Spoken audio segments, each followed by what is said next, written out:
राधे राधे, जय श्री कृष्णा। मैं आज आपके लिए गणेश जी की कथा लेकर आई हूँ। सभी देवी देवताओं में गणेश जी प्रथम पूजनीय माने जाते हैं। गणेश जी की कहानी सबसे पहले कही जाती है, तो आइए आज सुनाती हूँ मैं आपको गणेश जी की कहानी। एक बार एक गांव में एक बुढ़िया अपने बेटे बहू के साथ रहती थी। बुढ़िया का स्वभाव बहुत खराब था। वो हमेशा चिड़चिड़ करती रहती। बुढ़िया के स्वभाव से बहू बहुत परेशान हो गई थी। उसे आए सिर्फ 6 महीने हुए थे ससुराल में, क्योंकि बुढ़िया घर का पूरा काम करवाती और फिर उसे खाना देती। तब तो वो खाना इतना ठंडा हो जाता कि बहू को खाने में अच्छा नहीं लगता। बहू ने कभी पियर में ठंडा खाना नहीं खाया, इसलिए बहू को खाना अच्छा नहीं लगता। एक दिन बहू शाम के समय कुएं पर पानी भरने गई। पहले घरों में नल नहीं हुआ करते थे, सभी औरतें कुएं से ही पानी लाती थीं। सभी औरतें वहाँ बात कर रही थी। एक ने कहा, आज तो हमारे घर में गरम गरम मालपुए बने थे और खीर बनी थी, खाने में बहुत आनंद आया। दूसरी बोली, हमारे यहाँ पूरी कचौरी बनी थी। तीसरी बोली, हमारे घर में आज गरम गरम दाल बाटी बनी थी। सभी इस तरह की बता रही थी, कल हमने ये खाया, परसों हमने ये खाया। सभी को बहुत आनंद आ रहा था, लेकिन बहू कोने में चुपचाप खड़ी थी। सभी औरतें बोली कि अरे क्या बात है, हमने सबने बता दिया, तू क्यों चुपचाप खड़ी है? तो बोली, मैं क्या बताऊँ, मेरी सास ने मुझे आने के बाद 2-4 दिन ही गर्म खाना खा दिया था। उसके बाद मैं ठंडा खाना खाती हूँ, जो मुझे बिल्कुल अच्छा नहीं लगता। मैं तो स्वाद ही भूल चुकी हूँ कि गर्म खाना कैसा होता है।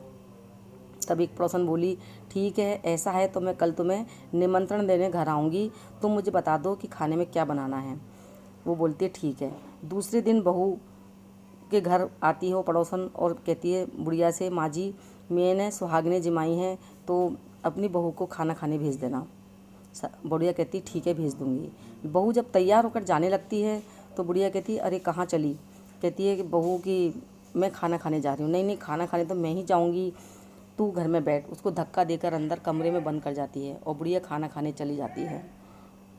जब पड़ोसनी देखती हैं कि बुढ़िया खाना खाने आई है तो वो दुखी होती है और पूछती हैं, चौंक भी जाती हैं कि माँ जी आप कैसे आई, बहू क्यों नहीं आई?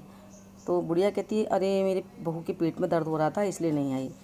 अब पड़ोस ने दुखी मन से उसे खाना खिला देती है। बुढ़िया खाना खा के अपने घर आ जाती है। उस दिन बुढ़िया का बेटा थोड़ा जल्दी दुकान से घर वापस आता है। जब देखता है कि उसकी पत्नी की आंखें सूजी हुई हैं, लगता था जैसे बहुत रोई है। वो अपनी पत्नी से पूछता है कि क्या बात है, आज तुम कैसे हो रही हो? वो मना नहीं बताती। जब बहुत मनोहार करता है तो बताती है कि तुम्हारी माँ ने मुझे कभी गर्म खाना खाने को नहीं दिया और आज पड़ोस ने जब निमंत्रण दिया तब भी वो मुझे कमरे में बंद करके चली गई और स्वयं खाना खाने चली गई। बेटा कहता, अच्छा ऐसी बात है, अगर ऐसा है तो मैं तुम्हें कल गर्म खाना खिलाऊंगा।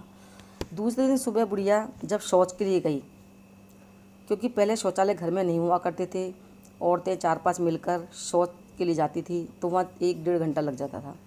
पीछे से बेटे ने परात में जगरा लगाया, कंडे जलाकर और आटा लगाकर 4-5 बाटी बनाकर उसे सेकने रख दी। जब वो सिक गई तो उन्हें कूटा पीसा और उसमें अच्छा घी डाल के अच्छे मेवे डालकर लड्डू बना दिए 4, और पत्नी से कहा कि लो लड्डू तुम खा लो।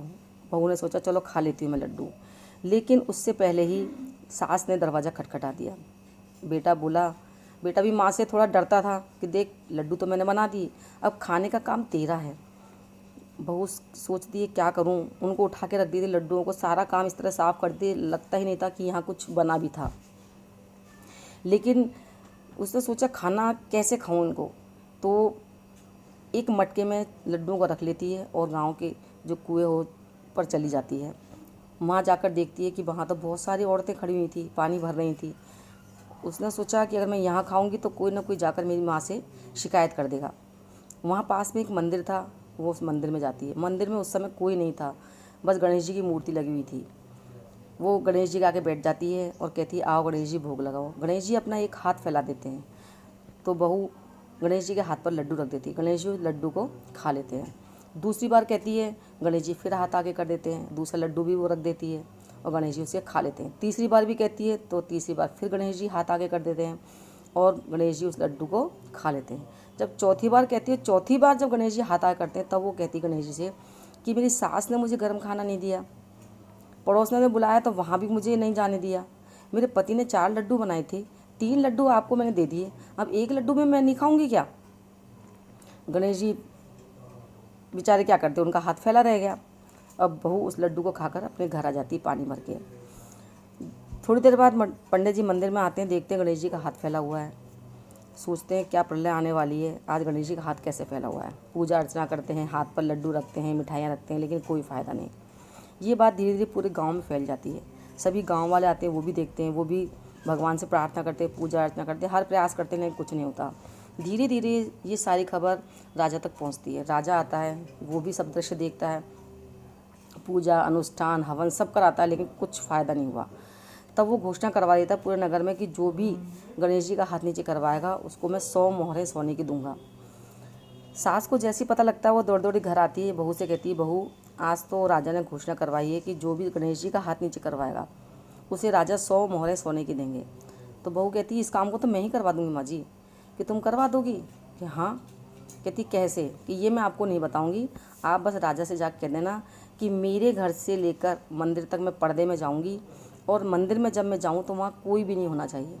बुढ़िया जाकर सारी बात बता देती है।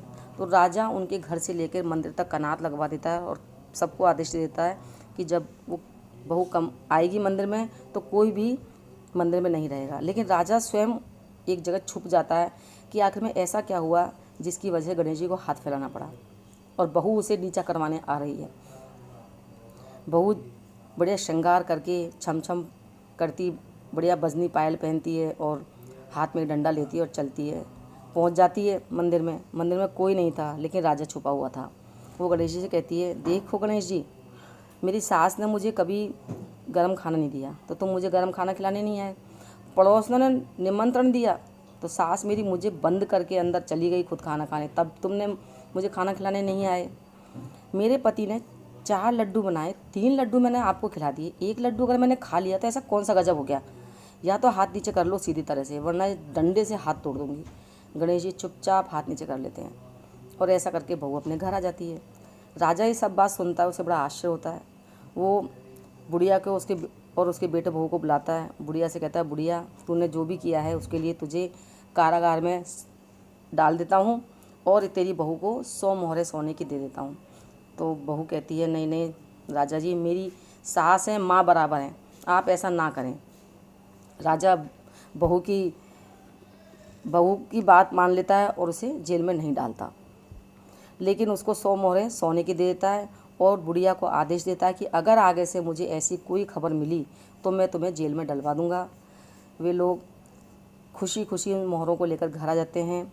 तीनों खूब खुशी खुशी घर में रहने लगते हैं। अब तो ये हाल था, जब सास खाना बनाती है तो बहू से कहती, बहू आज मैंने गरम गरम पूड़ी सब्जी बनाई है, बाजरे की रोटी बनाई है, तू खा ले। तो बहू कहते, नहीं माँ जी आप खा लो पहले, फिर मैं खा लूँगी। इस तरह से वे बहुत खुश होकर रहने लगे। जैसे गणेश जी ने बहू की ज़िंदगी सुधारी, उनके घर में खुशियाँ दी, ऐसे गणेश जी महाराज सबकी घर में खुशियाँ दें। मेरा ये वीडियो अगर आपको पसंद आए तो इसे लाइक करें, शेयर करें। मिलते हैं अगली वीडियो में।